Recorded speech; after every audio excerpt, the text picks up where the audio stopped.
What's up YouTube? This is Tyson. I'm here today to talk to you about supplements. Now first off, before we start talking about supplements, let me tell you what I think about the supplement world, okay? First off, I think the supplement world is 99% bullshit because you got companies that are sponsoring athletes that are pro bodybuilders or guys that are in that bodybuilding world that never took the supplement to look the way they do, promoting a product and selling it that way. That's the old school way of promoting supplements.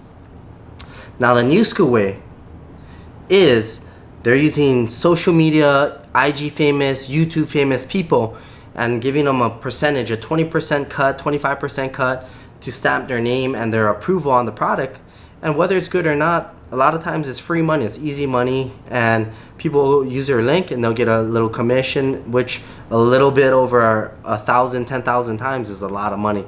And so I kind of don't like the concept of a lot of supplement companies. Now don't get me wrong, there's guys that do it and they know the product they're working with and they're great products and they're proud to put their name on it, but there's a lot less of those guys than the other guys that I was talking about. So I mean, it just is what it is when it comes to money and it comes to business.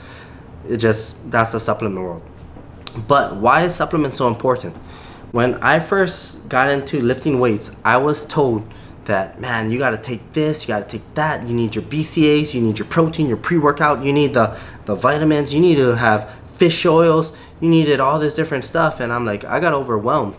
And I realized later on into my lifting journey that supplements, I'm going to start drawing some stuff out for you guys. Supplements is really almost nothing when you look at it. I'm going to draw it out for you guys. The number one thing is going to be calories. Sorry, I actually hurt my hand. I'm having a little bit of a trouble writing down these things, so just bear with me today. Also, I cut my hair for summer because it's about 110 degrees every day and it feels a lot better. So calories is the number one thing, and the majority of your success in a diet is going to be based off your calories. So this is, I would say, importance, yeah? Importance.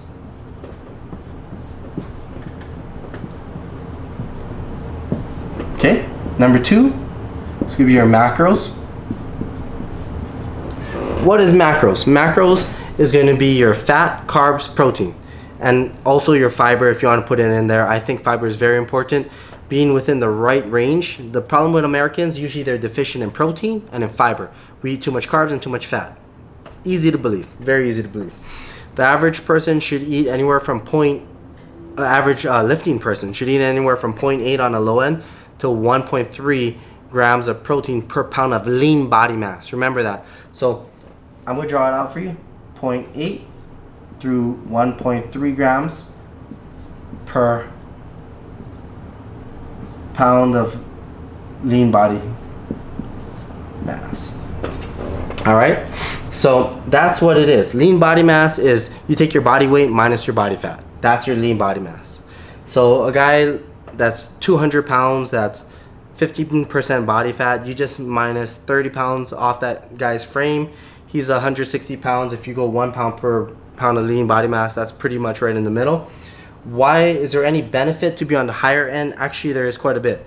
One is going to be you're going to be more satiated. So that's very important. And number two, it actually takes a little bit more effort for your body to use the extra protein as energy source versus fat is easily stored as fat in your body and carbs is easily used as energy.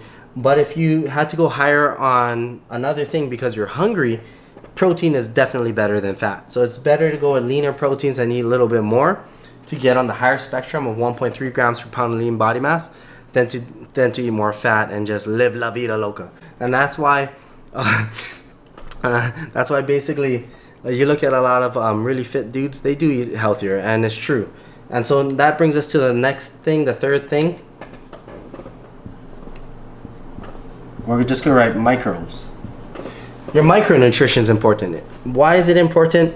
Because it affects your energy levels, your recovery, everything, your health in general. I'd say majority it affects your energy and like, you know, guy that, yes, you can eat calories, you can eat Big Macs every day and lose weight if you eat under a certain amount that works out well for your body. There's guys that's proved it, doctors even, but long term there is negatives with that. So of course, if you can choose to eat better forms of fat, it's going to give you better energy, and it's also going to keep you healthier long term, like less risk of heart disease, clogged arteries, all that good stuff. So after that, you got your micronutrition, eat your vegetables, and eat your fruits. So more sources you got, more different types of fruits and vegetables you eat, more healthier, obviously raw whole products are better for you. That's just how it works. And the last thing down here is Sups. So as you can see in our triangle of importance, supplements is the least important. In fact, we would do fine without them. So now that brings us to a new topic. People are probably like, well, Tyson, don't you take supplements? Actually, I do. The reason that you would take a supplement is for convenience. Number one, for me, it's convenience. And I'll walk you guys through actually in a second the different supplements I take, why I take it, and maybe it can help you figure out what you need personally. We're all going to be a little bit different. So going into supplements, I'm going to start off with my protein supplement. I take protein supplements, always have, probably always will. My issue with, I grew up as a vegetarian, so I was always super low in protein. Always ate enough fiber. I love salads. I love vegetables. I didn't even know about dressing until I was like 7 years old. My parents left me in the dark. They had us eat salad fresh out our yard with no dressing, nothing. I didn't even know about soda. I remember my first root beer I drank, I threw up because I didn't drink soda until I was like 10 years old or something like that. Anyways, and I still don't really drink soda. It's not really my thing. But protein supplement, because of these numbers I shared with you here, and I'm a guy that likes to go a little bit toward the higher end of my spectrum. I eat about my body weight, about 180 grams a day. I shoot for, and I use a range of about 20-25 grams. So anywhere from 160 to 200 is good for me. And you know, some people will tell you, you know, you got to be on point this and the other. Yes, the more on point you are, the better it is, especially when you're competing or something like that. But for the average guy working out or just in like an off season or like putting a lean bulk, lean gains, aiming in a range of like 20 grams is perfectly fine, you know? That right there is a little bit larger, 40 gram swing, but I swing all the way around here because there's times I go out to eat, and if you are a server and you recommend that I eat this pork belly amazingness, I'm gonna try it. That's just how I am. So that's why I do it this way. And also I do a lot of intuitive eating now, because after tracking my diet for 3 years, I am very confident that I know basically what's in something and if I'm overeating or if I'm not. I have good hunger signals. I know when I'm eating too much fat or eating not enough protein, and that goes on to why I take a protein supplement. I pretty much only track my protein these days, and my calories seem to land and fall where they need to be. After 3 years of tracking every macro and everything that went in my mouth, I have a good idea of how much things are going to be, and I can feel when I overeat or when I undereat, and basically my body will kind of auto-regulate it. The next day I'll eat a little bit more or I'll eat a little bit less depending on that. The one thing I aim for to be correct is my protein. I'll range it between 0.8 to 1.3. So for me, it's about 160 to 200 grams a day. I know that's a big range. I shoot for 180, but there's days where I eat more and there's days I eat less. That's just what it is for protein. Now, I'm going to explain, why do I drink rice protein? People always ask that. They ask me, is there some secret with rice protein? No, actually, nothing that I know of. The thing for me is I have sinus issues with dairy, and I've always had this issue. Doctors say I'm not lactose intolerant, but whenever I drink protein or any sort of dairy product or I eat too much dairy, I get stuffy. I ate some ice cream yesterday. I'm kind of stuffy today, and I still do it, but as long as I don't eat too much, I'll be okay. With protein, I usually drink about 100 grams a day, so 2 servings of 50 grams. And for whey protein, that was just too much. I'll get sick about every like 2 months with sinus infections. I get high fevers and whatnot, and it was going on for a couple years, to the point where I finally just said, hey, what if I just quit dairy completely? What would happen? I tried it, switched over to rice protein, and then it ended up working out just fine, where I didn't notice any difference. I looked at the amino acids and stuff and wondered, why does anyone else drink rice protein? And honestly, probably just because it tastes like a lot worse than whey protein. Whey protein evolved so much since back when I was 16 years old that it tastes amazing now. I mean, maybe not to you if you're the newest person, but if you drank what I drank 12 years, 13 years ago, you'd tell me this stuff is fucking phenomenal. Now, rice protein is a little bit pricey. It doesn't taste that great. A little bit chalky, but it works. Gets the protein that I need. Has a variety of amino acids, which is what we're looking for, and does the job. Take about 100 grams a day. And it goes back to me just being a vegetarian growing up. I never ate a lot of protein. I've never been a protein guy. I'm not huge into chicken breasts. I'm not huge into turkey, egg whites. So I prefer to eat tasty meats. And because that's the case, I have to supplement my protein with cleaner protein so I can be in this range. Also, what I want to explain is when you eat protein in a little bit in the higher range, you also will burn a little bit extra calories because it takes more work for your body to break down protein than a carb or fat. And carbs and fat, or fat in particular, basically stores fat a lot easier than a carbohydrate, which is quicker to use for energy. And that's why there's carbohydrate supplements out there for guys intra-workout and whatnot. I don't recommend them. They're very, very expensive. The best one that is the most popular, got popularized by Jay Cutler, is $3 a serving for 50 grams or 75 grams of carbs. I think that's ridiculous. You can buy like a whole bag of bananas for like $1 or $2 these days. So I'm not into that. My next supplement I want to talk to you guys about is a pre-workout supplement. Now, pre-workout, there's 3 things you want to look at. You want to look at your caffeine, you want to look at your creatine, and you want to look at your beta-alanine. Number 1 is caffeine. Anti-tiredness is just, for my weight, is about 70 grams a day. I know what you guys are thinking. You do 4 times that amount. We're American. We overdo it. Now, caffeine is the one supplement we all know works. Time-tested, proven. Look at companies like Starbucks. These companies are billion-dollar companies because this is a drug and it works. You know, it's a great drug. So, anyways, anti-tiredness for a guy my size, 75 milligrams. If you double up on that, that's like a performance-enhancing amount, 140. This thing has 175. Obviously, that's more than enough. I take 1.5 scoops to hit my creatine and beta-alanine. So I'm over 200 plus too myself. So don't sweat if you're one of those people. But what I do recommend is backing your weight down to a healthier amount of caffeine so you don't have as much of a crash or feel as tired later on. And basically, like with any drug, the least you take to get a result is the best amount. So do that with your caffeine. But caffeine works, helps your muscles, helps you perform better. It works. There's no doubt about it. Every study for the past, 50 years will tell you it works. Next product or ingredient is creatine. Creatine monohydrate works. Why did I say monohydrate? Because you don't need a special creatine. Creatine is all the same, and all this special processing and whatnot gives you the same result. Yes, creatine monohydrate does have a loading phase of a couple days. Yes, you'll feel a little bit bloated for a couple days, but then it'll be normal, just like increasing your sodium. You might get bloated for a couple days and then you'll feel normal. Your body will purge the rest that's not necessary. Creatine, for a 200-pound male, you want to take about 5 grams a day. I take about 5 grams just to be safe, to get the maximum. I don't recommend going higher because if you go higher, some people say it might be good to cycle off. But if you drink enough water, it's a safe supplement for male and female. It just increases your energy and allows you to get a little bit more reps in there.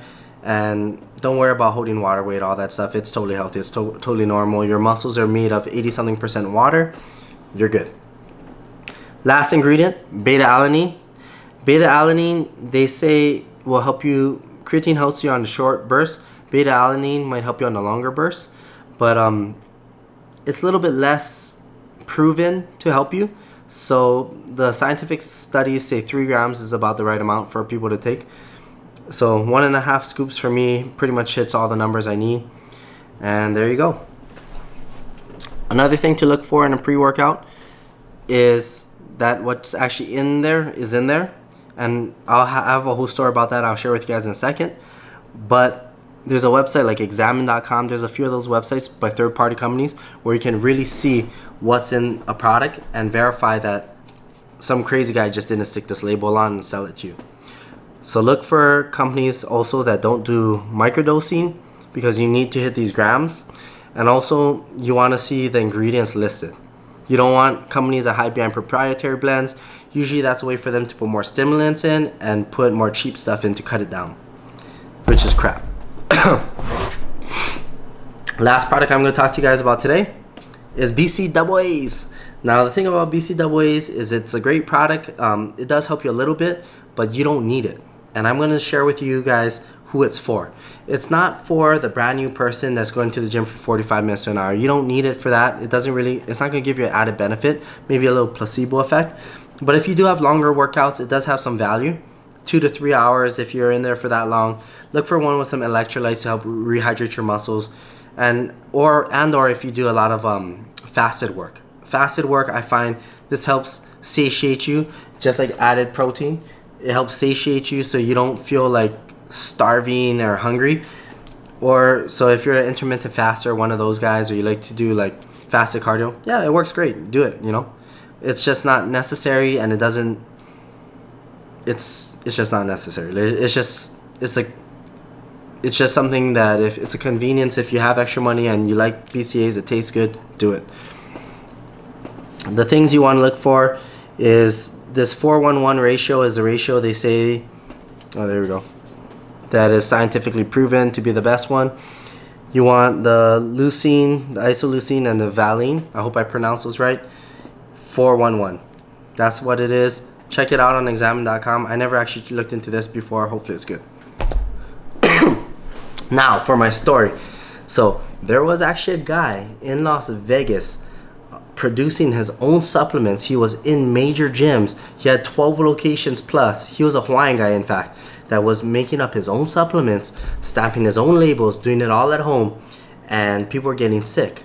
And basically the health department had to go in and shut him down because he couldn't prove anything that was on the label was in there, and he couldn't prove where he got anything from.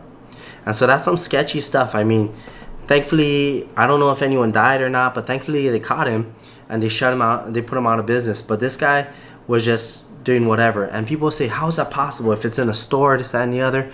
Here's the thing. There's hundreds, if not thousands, of these companies opening up every single day, supplement companies. So I really want to push you guys to go check out like examine.com or a third party where they can verify that your supplement you're going to take is going to actually be worth your money. Because if not, you're literally throwing $60, $70 down the drain every time you buy their product. It's worthless. In fact, or it could get you sick, which could cost you more money, you know? And that's the last thing you want to do with supplements. Like I said, this is our chart for importance. Importance number one will always be your calories. If you want to gain weight, you have to eat a little more calories to put on weight. If you want to lose weight, you have to eat a little less calories to lose weight. Macros is your second most important. Protein, in my opinion, is always number one. Then you got fat, then you got carbs. Then fiber, fiber, the right amount is the right amount. Micros, the quality of what you eat in your macros, the quality of your fats, your different things is important. If you eat more raw foods, healthier fats, and less processed foods, it's better for you. You have better energy, you have better recovery, you have better long-term health, better heart health, it's better. But it doesn't mean that it directly is going to correlate to your physique. If you eat the right amount of calories and the right amount of macros, but you're eating crap food, you still can get a great physique. I don't recommend it long-term. Your energy levels, and things like that are going to take effect. You could, who knows, you can get diabetes, you could get heart attacks, etc. of years of abusing your body that way. So try to eat healthier fruits, vegetables, whole foods. Micronutrition is your vitamins, your omega-3s, all those other things. You want to make sure you're getting enough. Again, same stuff. Supplements, just the icing on the cake. If you got extra money, which a lot of people do, and they want to like make life easier, get yourself a protein supplement. You know, increasing your protein usually is one of the main things Americans need to do. We usually don't eat enough protein, and we don't take enough fiber. We're eating enough fiber in our diet because we eat too much processed food. So if we can fix that, boom, you're gonna start having better results here. If you're a person that has a hard time going into the gym, you're lazy, take a little bit of pre-workout, get a little bump, and get in there, you know, do your thing. That's the things that I would recommend. All those other things out there, especially those like natural test boosters, etc., they might work a little bit, but to be honest, unless they're really time tested and proven, I wouldn't purchase it. Unless you really, money's not a problem for you. If money is nothing, then do whatever you feel is right. But realize that these are like It's a multi-billion dollar industry, supplements, and I recommend, you know, sticking to the things that you know work, are scientifically proven, and just go get results, man. Go make sure this stuff is right, and you get the physique you want. Put in the time, put in the work. It's all good. All right, guys. I hope this video added value to you. I hope this video added value to you, and you can use some of this information. Save yourself some money, number one, and also get yourself the physique you want. Take care.